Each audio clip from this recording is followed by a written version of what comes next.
All right, here we are. Ladies and gentlemen, hello and welcome to CSL. It's the class of 2018 second semester. We will be bringing you your professors here, Wivrex and Golgiap. Is that what we are?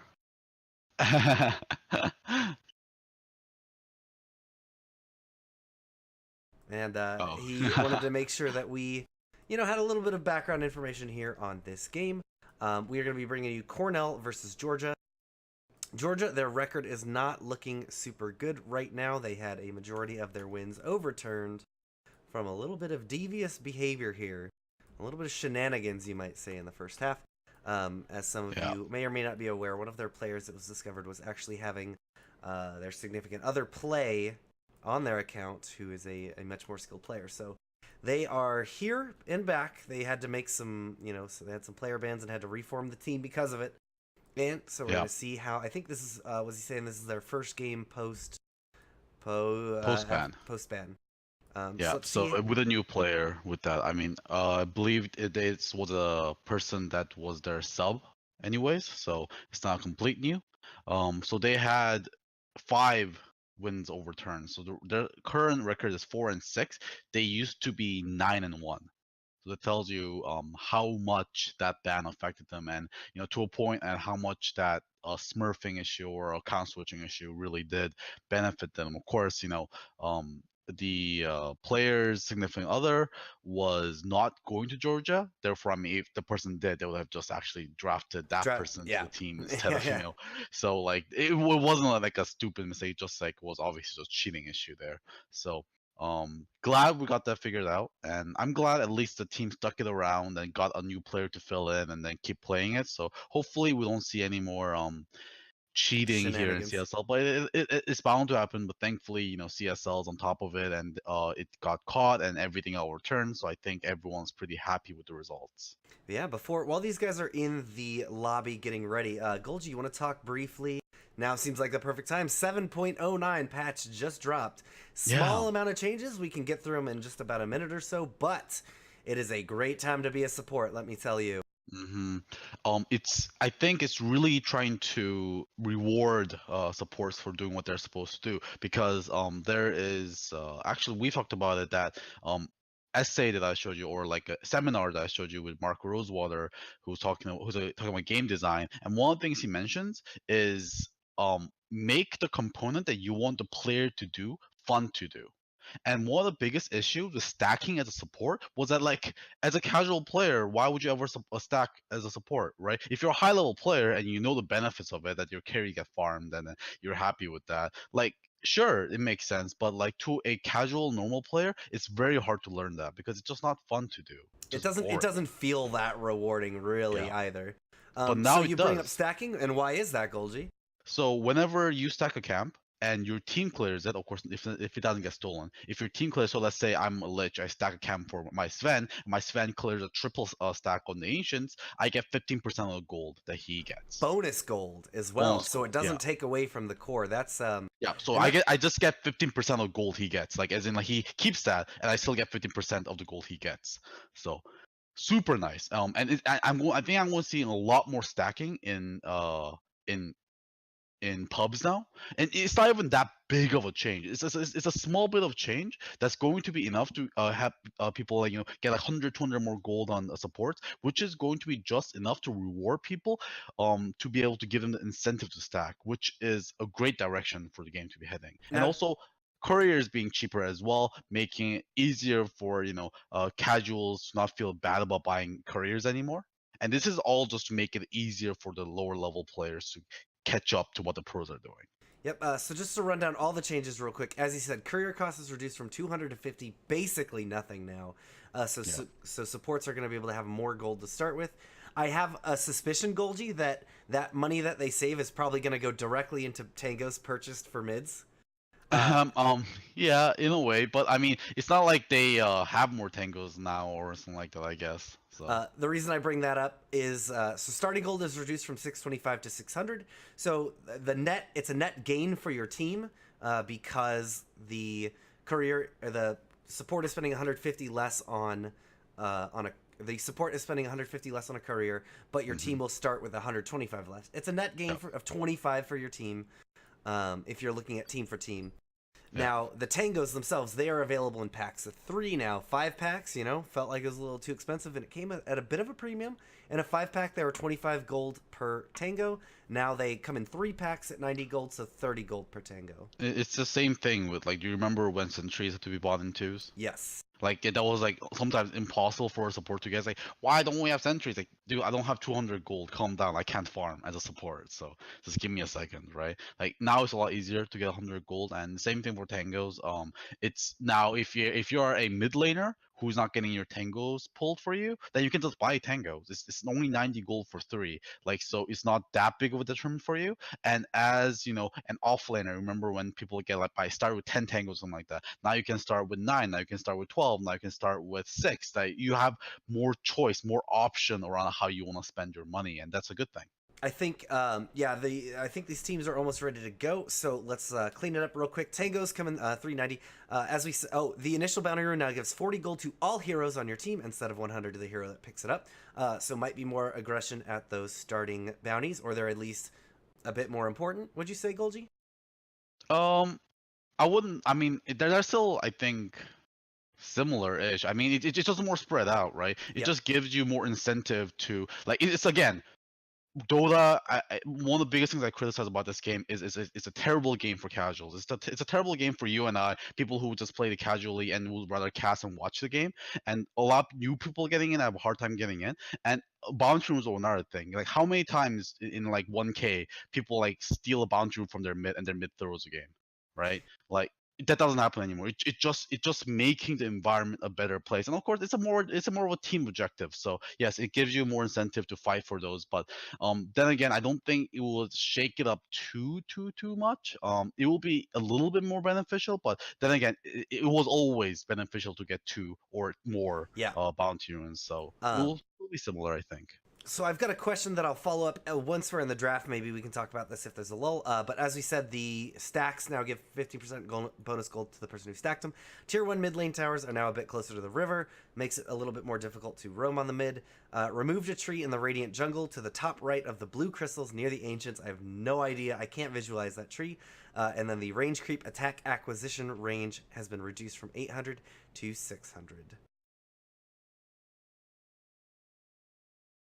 I mean, that's really important for mid lane, right? Yeah. Because you can harass without getting hit like freaking like a mile away. Oh, yes. So, stuff like that. And it's also easier for supports as well. Supports can, like, if you're standing behind the creep wave and you're harassing the offlaner, that range acquisition range is 200 less. So you have a lot easier harassing out the enemy offlaner away as well. So there's some implications there as well. Right, yeah, I think they need us in the lobby real quick, so I'm going to send you guys back to the wait screen, enjoy some music, and we should be back with the draft in just a moment.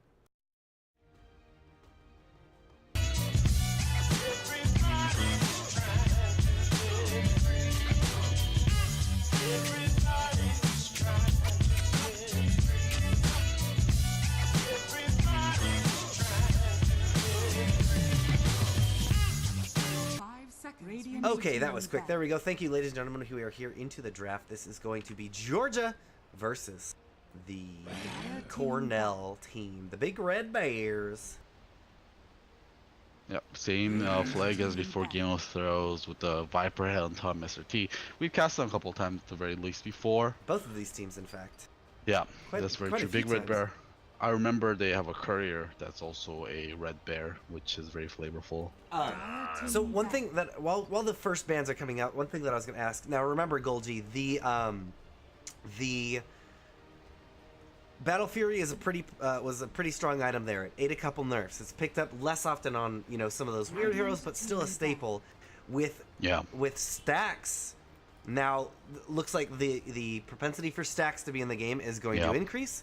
Do you think that Battle Fury is going how many times we see Battle Fury will increase with it? Sure. I mean, mostly we'll probably be seeing those heroes that usually picks up Battle Fury increase. Yeah, exactly. That's what I meant. Yeah, that's where I meant to go with that. Thank you for filling in my blanks there, Golgi. But we already see a lot of Juggernaut and heroes like that. But do you think this might bring Anti-Mage back, or does he still have the same problems? I think it's too early to say.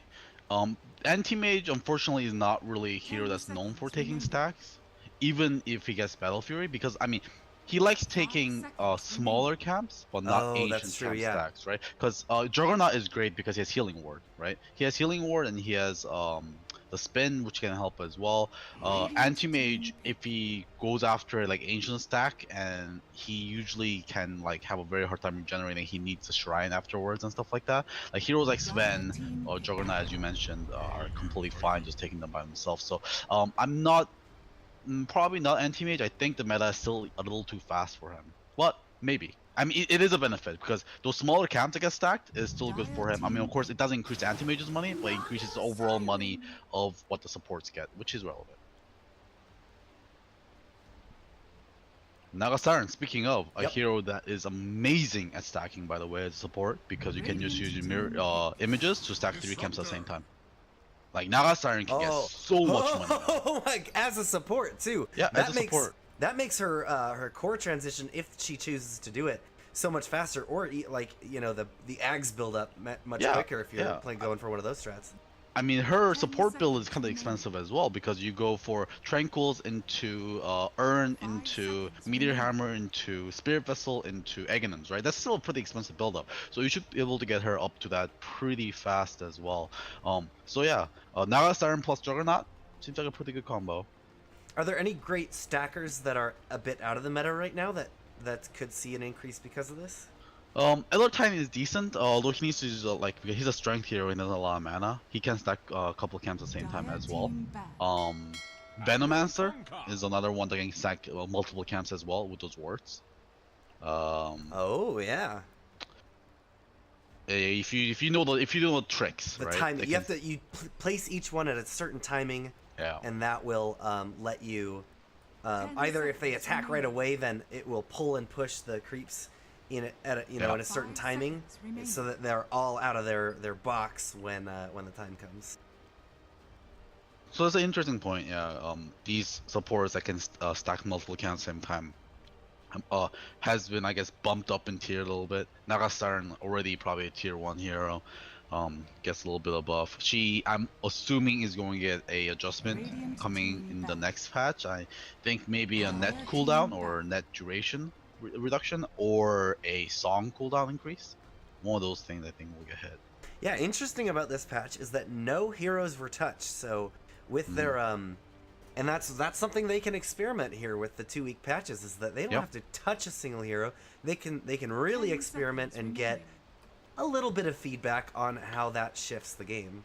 I think that's a good thing they're not touching heroes, because I actually mentioned it to you when they announced this, is because I'm a former League player who changed over to Dota because I got tired of League's game design choices, and they also have 2-week patches, and what it turns out to be is just number patches on all the heroes every single time, and it never, like, if a hero is good, they'll just nerf it like right away, and they don't give people time to adjust to the hero. It's just like, oh, this new hero is way too good, nerf it. Like, of course it seems good because we don't know how to play against it, right? Or like a new hero comes out, oh, he's weak, buff it. But the interesting thing about the hero was, like, a really high skill cap, so people just didn't know how to play it, right?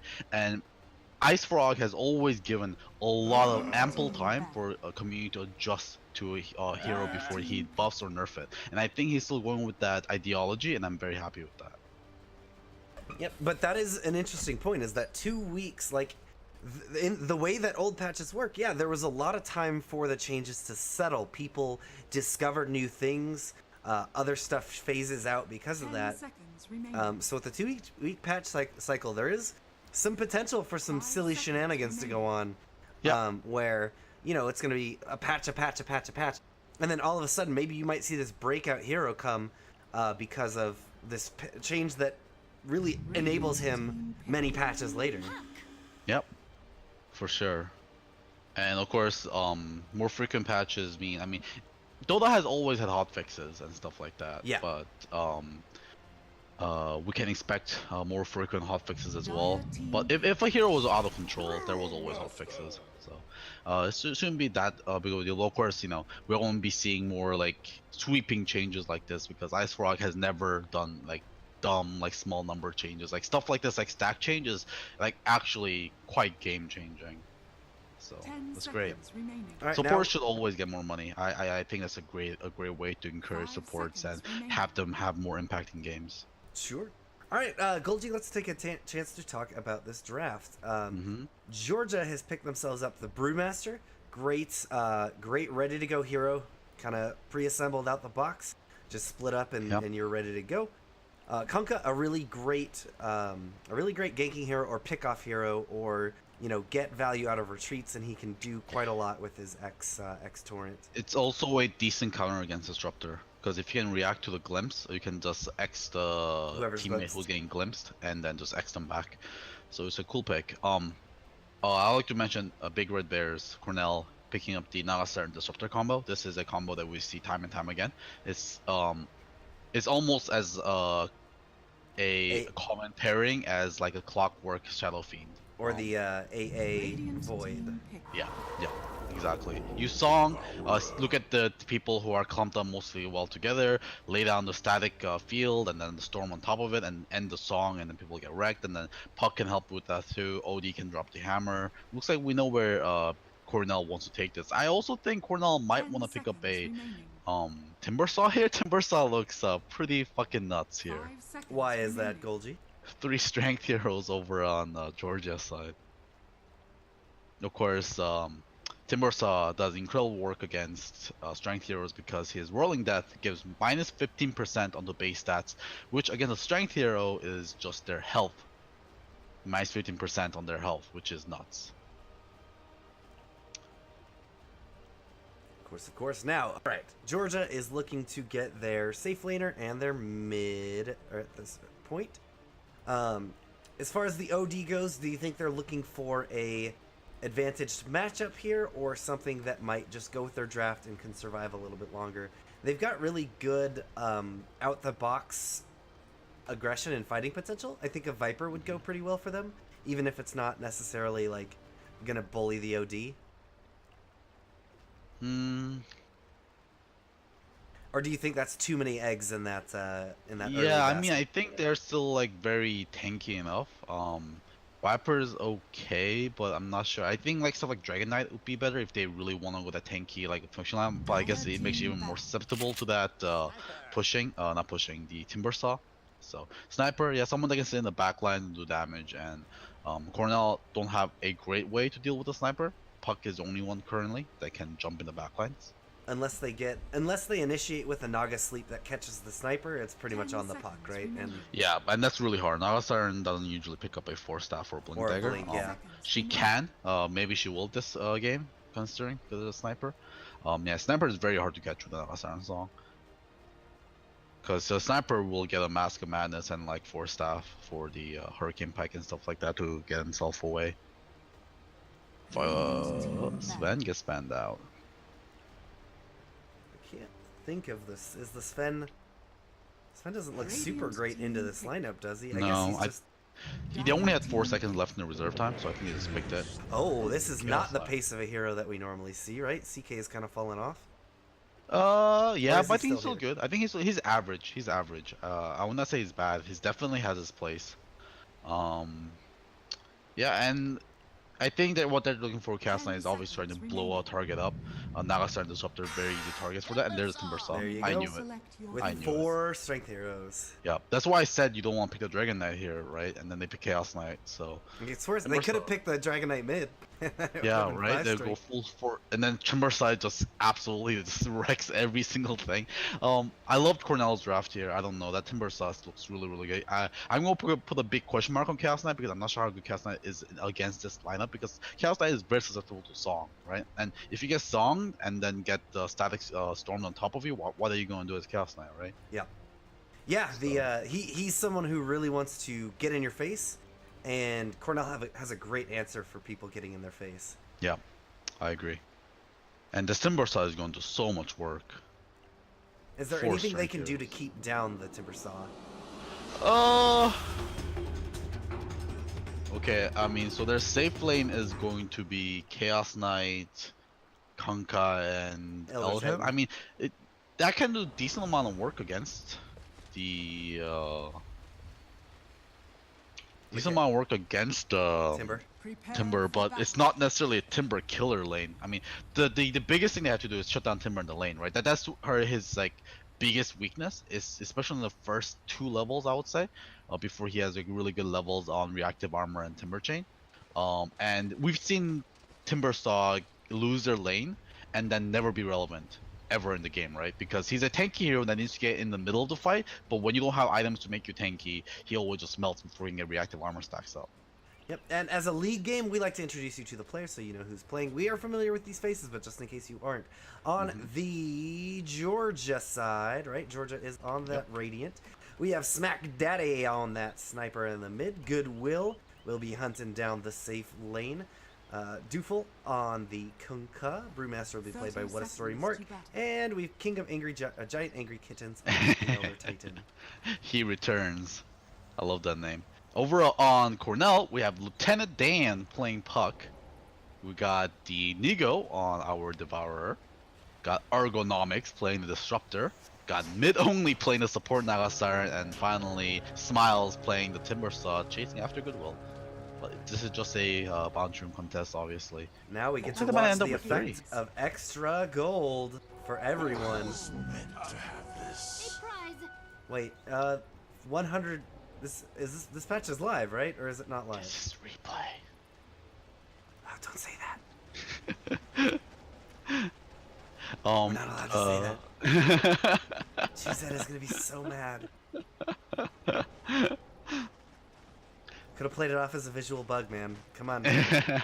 Stop throwing me under that big old bus. I don't even know what to say right now. Alright, so Lieutenant Dan is actually going to be in the mid. We were really expecting the OD to be here, but they're going to leave him safe against the Brewmaster, and Georgia is going to use this opportunity. Oh, wow. Actually... Okay, no, Ergonomics is down here, but are they... What are they doing here? Oh, okay, of course they've got 2 guys in the mid. Uh-oh, Golgi, I ain't got no trees. Uh-oh, we can, yeah, like, we probably need to restart the game for you because that's the only way to, like, fix it. So, yeah, we'll be right back, I guess.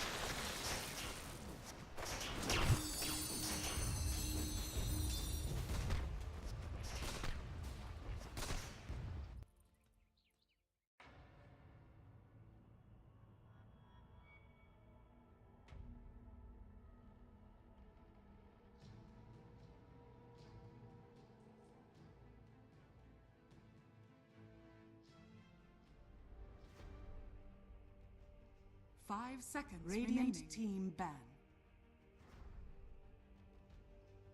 Dire team pick.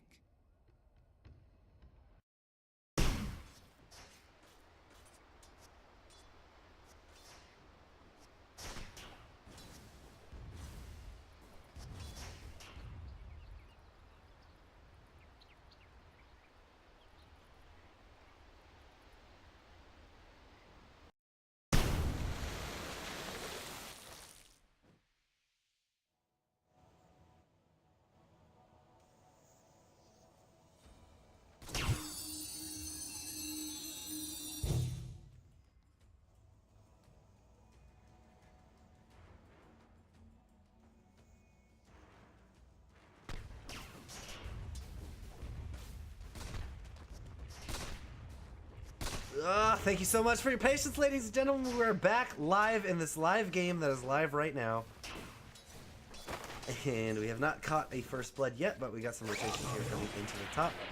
What a story, Mark. Looks like he's going to get netted up. No, they went with the Riptide. So no kill potential there yet.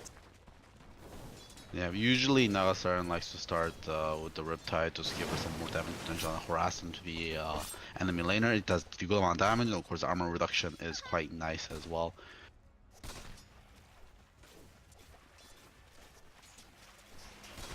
So I honestly thought this Puck was going to go into the off lane, and Timbersaw going to go into the safe lane with the OD being in the mid. But like, there's so many ways for him to run these trio actually. So, whatever they feel comfortable with is all actually pretty good. On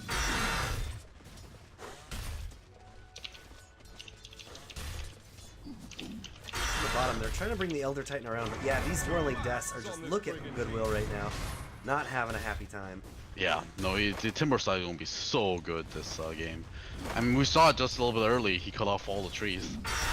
Yeah, every tree getting taken down by the timber saw to begin with. Whirling Death has a global range now. You know what's interesting is that like every time I've had that bug where the trees are gone, timber saw has been in the game. Or not every time, You're a actually vast right. majority of the time. Oh, it's timber saw that causes it. Bot lane, there's going to be a stomp. He's gonna catch timber saw, but he's gonna have another Whirling Death in a second. He gets goodwill now. The torrent coming in. It will catch now. He's trying to make his way away, but the Chaos Bolt will be enough to do him in. Yeah, I think that was a little bit greedy, honestly, him taking Rolling Death level 2. No Timber Chain makes you a pretty sad boy as a Timber Saw, but what do I know? I never played this hero. I mean, it is a very good spell against a triple strength lane, so I guess it's quite reasonable. But it does obviously make him so much more susceptible to those games.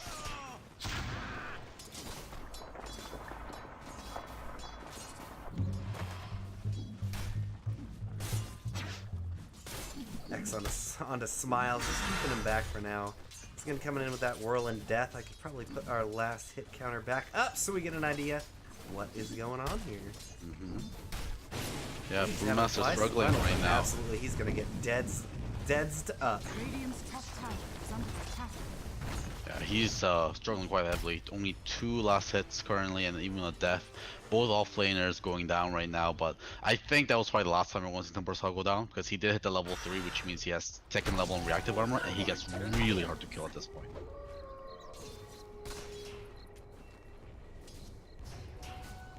And Brewmaster, not really the same story. Clear sailing now. Might be a gank attempt in the mid here, but Smack Daddy playing it safe. Got a big fat stack of dudes lining up, ready to go. They got the kinetic field and they've got the net.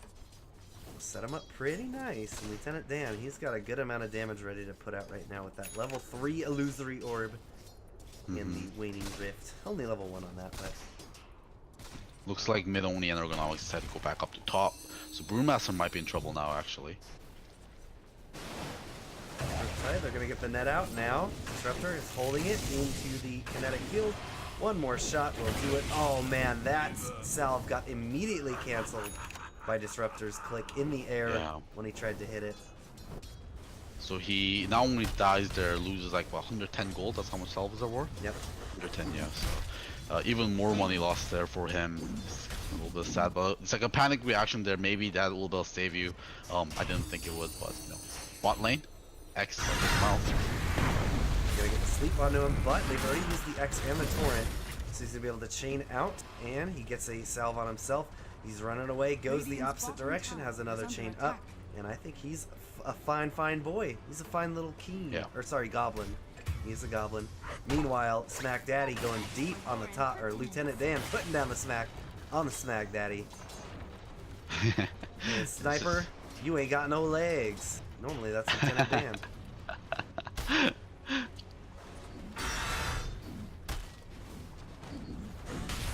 Who's the Forest Gump here? Lieutenant Dan. Well, I guess Smack Daddy would be the Forrest Gump, since Lieutenant Forrest Dan Gump? is just Lieutenant Dan. He's still in the Vietnam War with that rifle. He's never left. Maybe this is post amputee Lieutenant Dan. That's why Forrest Gump is still holding a rifle. Yeah, and that's why Lieutenant Dan, he's got to float around because he can't walk. He ain't got no legs. Future technologies. What's going on here? Mid only is hanging out up in the mid, pretty much staying mid only this game. That's actually true. Mid only does not mean you necessarily play the mid laner actually anymore. It means you could be just laning mid as a support.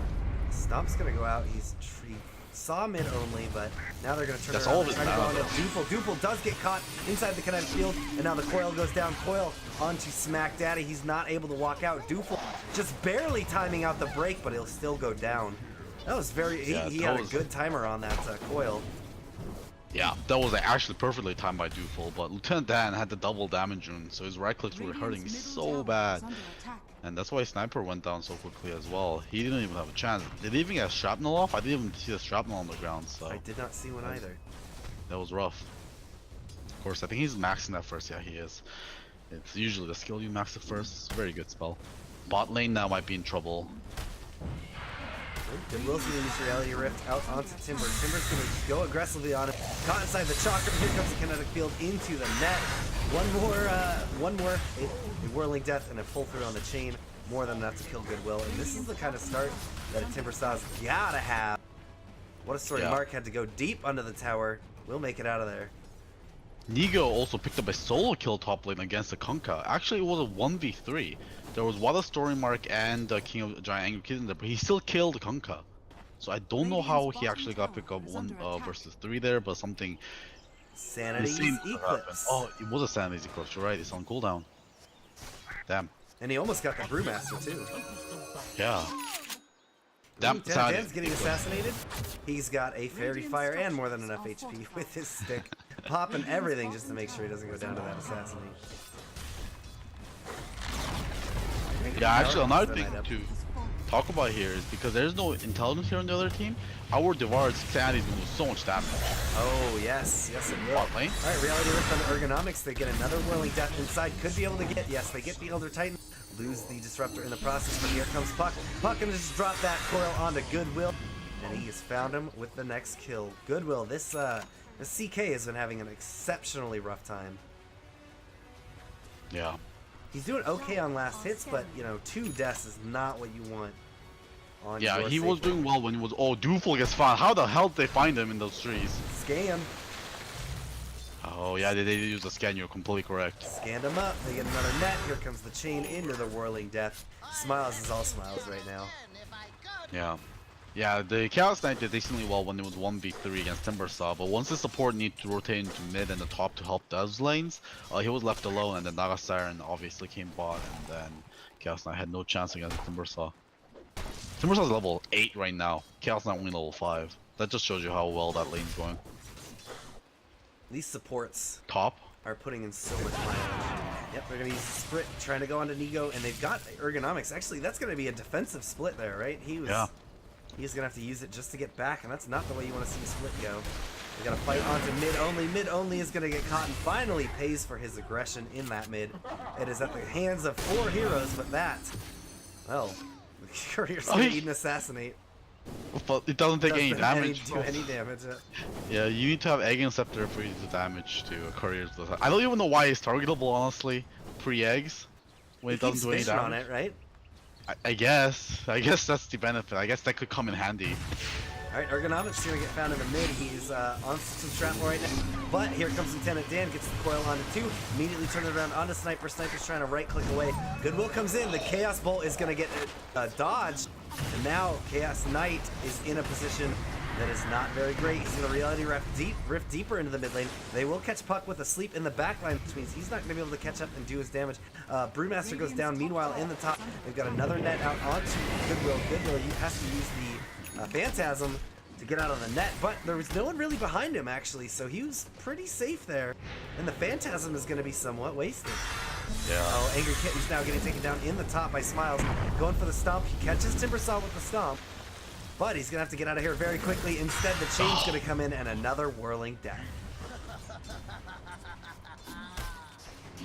So good. Timbersaw is so good this game. But yeah, I think he used the Phantasm trying to turn around the Nagasar in there, but unfortunately he didn't have mana for Chaos Ball and Reality Rift. I think if he had those 2 spells, mana for those, I think he could have blown up the Nagasar. I think that was his line of thought, but of course Phantasm's cost. X comes out on the mid only. Mid only tries to dodge it with the Mirror Imp.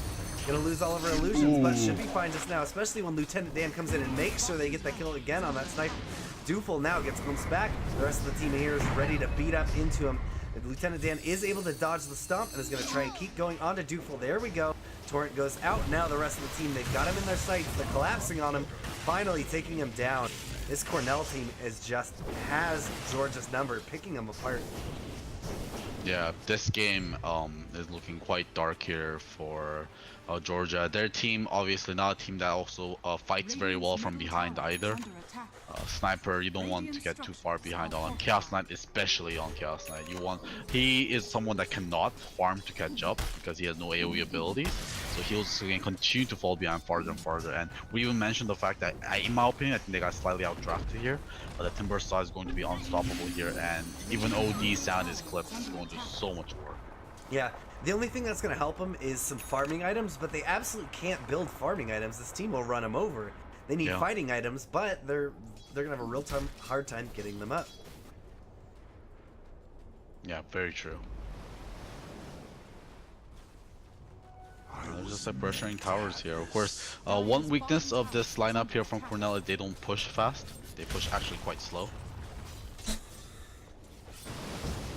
They can clear waves, but that's about the limit of it. Naga Siren, unless Naga Siren win a damage build and uses their illusions, but that is exceptionally unlikely. Trying to go on the Puck, but Puck is just outie. Yeah, Puck doing Puck things. Ooh, nice dodge yet again. Easy. Yeah.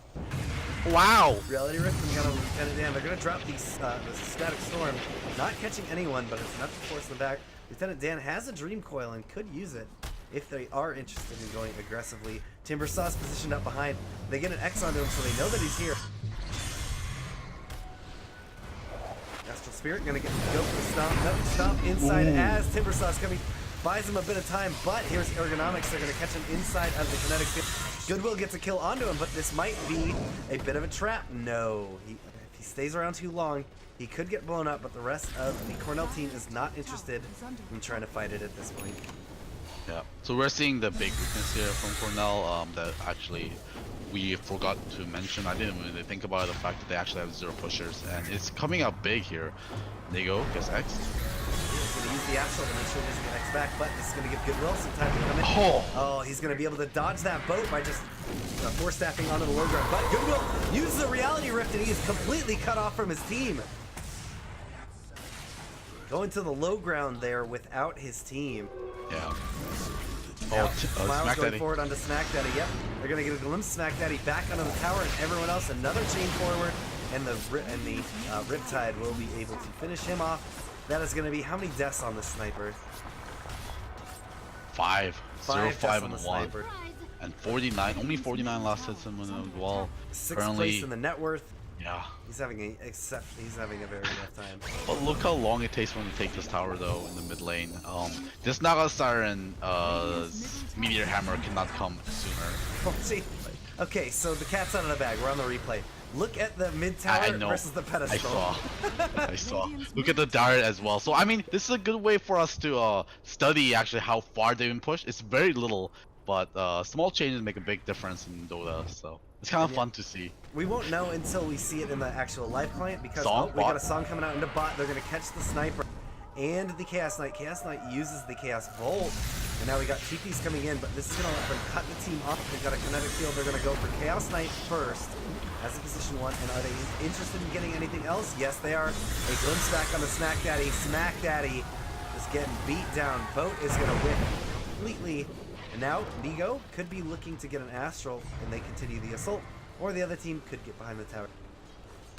Golgi, what are they going to get to help them push? Obviously, Naga can go for the Meteor Hammer. Oh, they're going to find Brew as well. Just buy like 2 Meteor Hammers. Buy 1 Disruptor as well. Buy 1 Naga, buy 1 Disruptor. Buy 1 Timber Saw. Hell, whatever. Buy 1 on our Devourer. At this point, they're so ahead. I think they just can all build Meme Hammer and just push towers. Astral is a great setup for Meteor Hammer.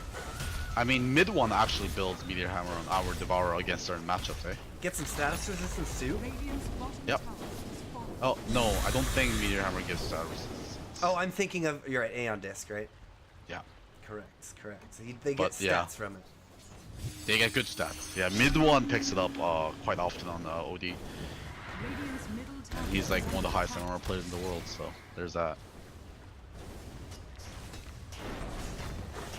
Mid 1, not to be confused with mid only, who is a CSL player. Yeah, the Georgia is so afraid to do anything here. Like they're so like lucky right now that Cornell's draft is so shitty at pushing. Look at how long this tower is taking. But Smack Daddy as a sniper can't do anything. Like this is like sniper's dream here, but Yeah. yeah. Yeah, Such and an initiation range. especially when Smiles is the frontliner. If he keeps ticking away at Timbersaw, all it's gonna do is make Timbersaw take less and less damage and stay more and more topped off. Yeah, look at Sniper's build right now. He has no damage, absolutely zero damage. Top lane. Oh no, there's TPs. There's so many TPs coming in. Yeah, they're gonna use the Primal Split now. They got silence up onto Chaos Knight. Chaos gets Cyclone done. Yule's done. Use the Phantasm, but here comes the Sanity's Eclipse, just completely burning them down. We said how powerful that was going to be this game, and now the Panda Lynx have to be so careful. They keep them in place. They don't finish them off, but now Panda is going to try and TP. They have all the damage in the world. The whole team is here.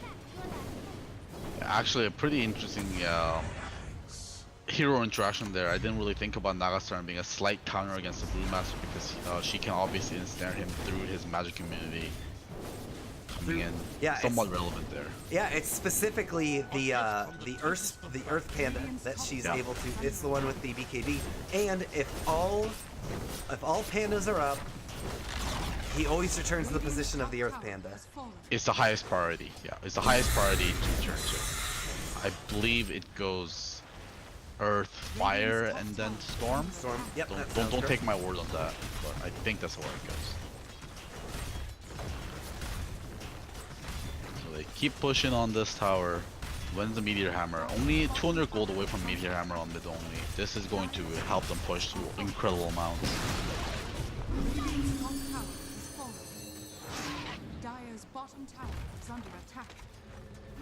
Oh, bot lane.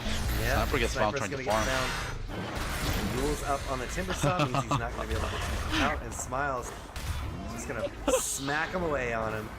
Just stands his ground and fights. But he doesn't even like spend the whole time doing it. At like the last moment he gave up.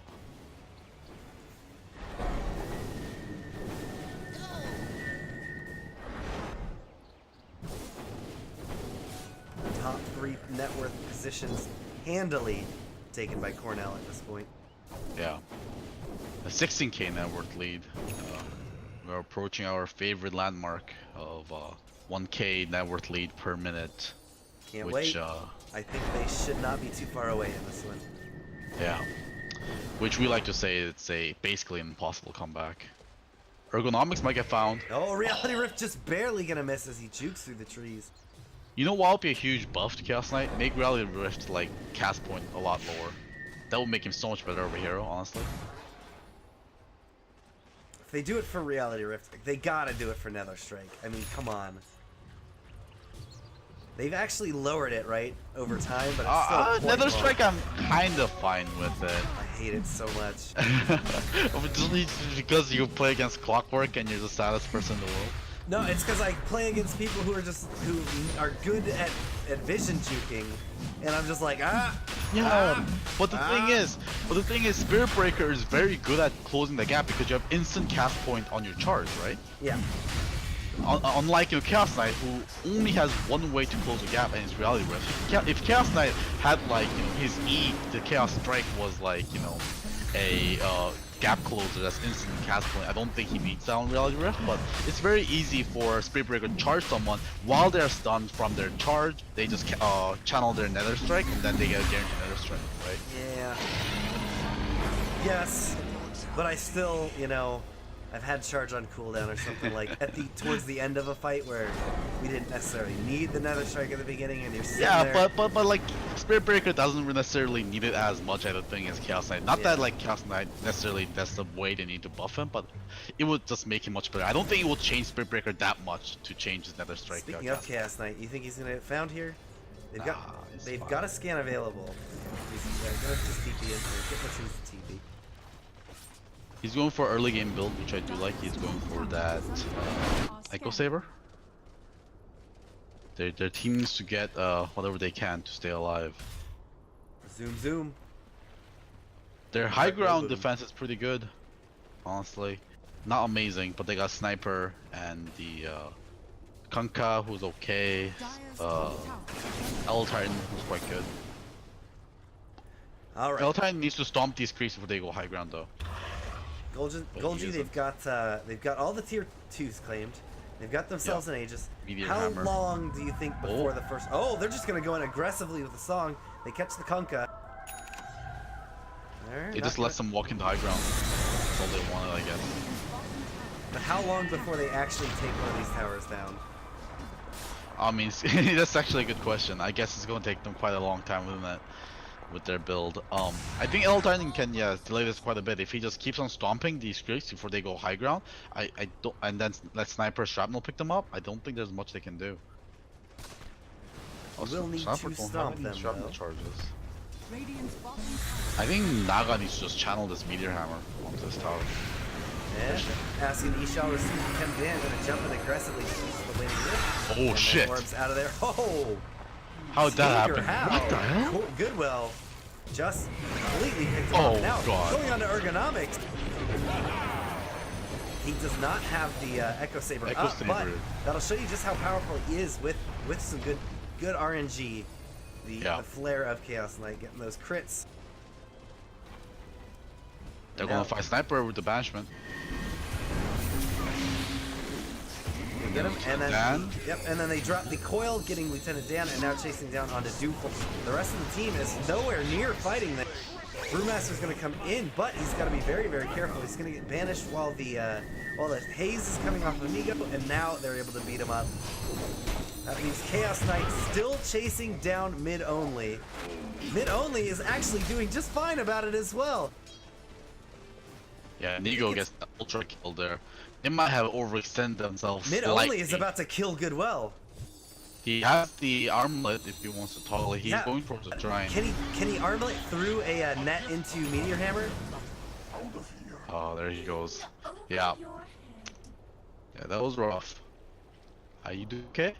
You are lagging here a little bit. I am. I'm doing fine. Maybe I'm lagging. Sound okay. That's okay to you. Okay. Dooful is now going to get chased up. They finally take down the Aegis. The boat comes in, but it's down on the line. The coils out on the Smack Daddy.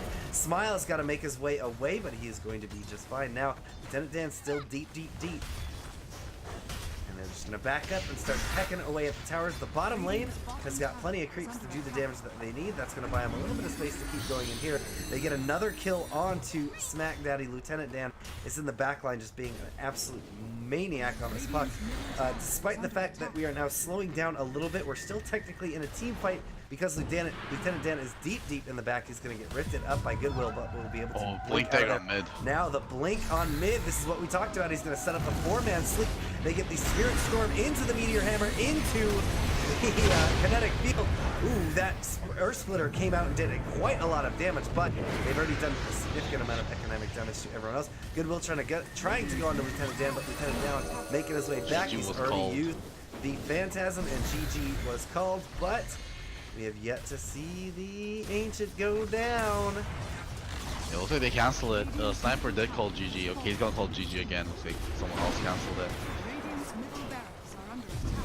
Sorry, didn't mean to cancel. They say that happens. There we go. There was like a slight moment of maybe a comeback there when Chaos Knight blew up the Timber Saw. I don't know what that was. That might have been like a double crit or something, but or like, you know, just like all the Phantasms critted along with him, and then that can like blow almost anyone up. So that was interesting, but obviously their team got super split up, and Chaos Knight spent too long chasing that Naga Siren. But yeah, I don't think they really had a chance, especially against that draft. The Timber Saw is way too efficient there, and the synergy from the Naga Siren Disruptor is one of the best in the game. Yeah, and then even before the draft was over, you were calling out the Timber Saw, recognizing how good it was, and then it got better as the draft kept going. Mm-hmm. And it showed itself why. That was a Big Red Bears victory. We are going to go into game number 2, see if Georgia here can take this back to a 3-game series and maybe stabilize their draft a little bit. We'll be right back. Yeah.